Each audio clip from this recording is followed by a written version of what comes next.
Allez, bonjour les amis, j'espère que vous allez bien. Aujourd'hui, j'avais envie de vous poser une question. Faut-il faire un tri dans le marketing de réseau?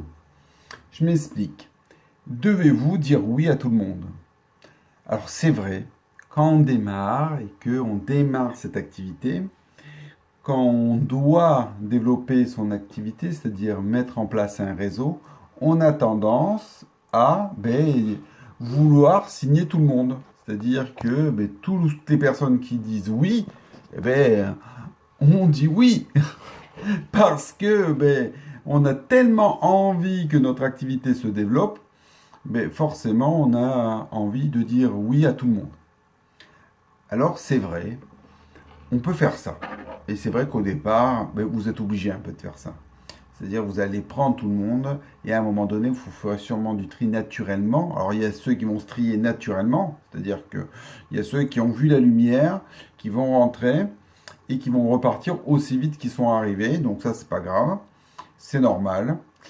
Il y a ceux qui sont là juste pour consommer le produit et ça, c'est super. C'est une très grosse partie des personnes qui vont travailler.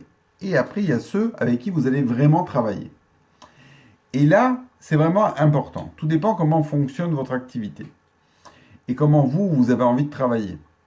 Si vous travaillez beaucoup sur Internet et que vous devez utiliser beaucoup les réseaux sociaux pour fonctionner, donc tout ça, ça nécessite du temps et de la compétence. Soit vous êtes prêt à donner cette compétence, c'est-à-dire à aider les gens à développer leur activité depuis les réseaux sociaux, et vous êtes prêt à les aider en comptant sur le fait que vous allez être rémunéré sur leur succès. L'inconvénient majeur aujourd'hui, c'est que les gens ne sont pas fidèles. C'est-à-dire que dans le passé, quelqu'un démarrait dans une activité de réseau, si elle restait, elle allait être là pendant plusieurs années, plusieurs mois, sans aucun problème. Aujourd'hui, on est plutôt les gens sont devenus volatiles, c'est-à-dire qu'ils écoutent facilement les sirènes. Et du coup, la compétence que vous allez donner à un distributeur va être par conséquent utilisée pour développer autre chose.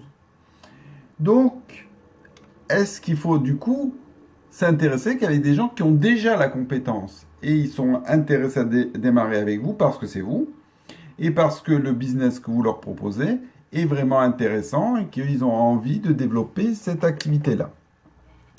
Tout est là une vraie question. Alors ça, c'est la partie technique. Après, il y a un autre aspect. C'est la personnalité. Peut-être que vous allez découvrir des gens où la personnalité ne s'associe pas du tout avec vous. Et peut-être ça vaudrait le coup de les orienter vers un de vos distributeurs où la personnalité est peut-être mieux. En fonction de votre plan d'affaires, peut-être c'est pas aussi avantageux que ça, mais peu importe. Peut-être que ça vaut le coup de le faire démarrer avec quelqu'un dans votre équipe qui sera plus dans la même personnalité que lui. Et donc du coup, ils vont bien s'entendre et ça va quand même rentrer dans votre chiffre d'affaires et c'est génial.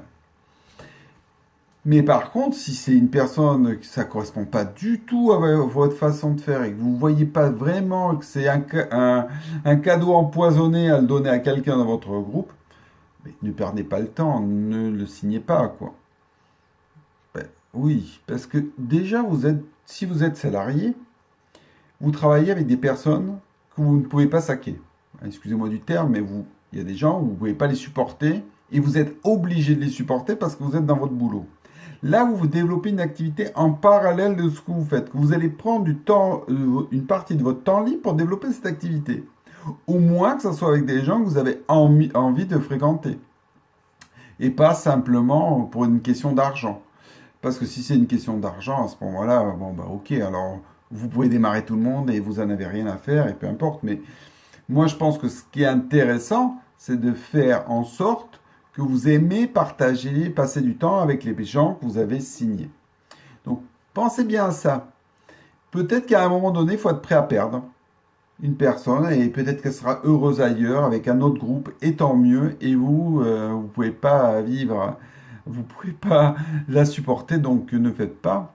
Je me souviens, et c'était moi qui étais le mouton noir dans cette histoire, où j'ai démarré dans un groupe pour leur système. Je trouvais que leur système était intéressant et je me suis rentré dans ce groupe mais il y avait plein de trucs qui ne me convenaient pas et j'avais une attitude très négative par rapport à tout ce système et par rapport aux produits, j'étais super négatif. Et pour une fois, c'était moi qui étais la personne la plus négative. Et la personne qui était chargée de me former, elle m'a dit non mais c'est bon, hein, tu pars. Et elle m'a exclu carrément de son organisation. Elle m'a même demandé de résilier auprès de la compagnie pour que je ne travaille plus avec eux. Parce que elle n'avait pas envie de s'emmerder avec moi. Et elle avait raison. Honnêtement, elle avait raison. Parce que si c'est pour se traîner quelqu'un qui est chiant à mourir, eh ben elle a eu raison de me faire virer de son organisation. Et c'est tant mieux. Et je lui en remercie parce que du coup, ça m'a donné une bonne leçon pour moi au niveau de mon attitude. Et d'autre part, ça m'a donné une bonne leçon par rapport aux gens avec qui j'ai envie de travailler aussi. Allez, je vous souhaite une très bonne journée. Réfléchissez bien à ça, hein.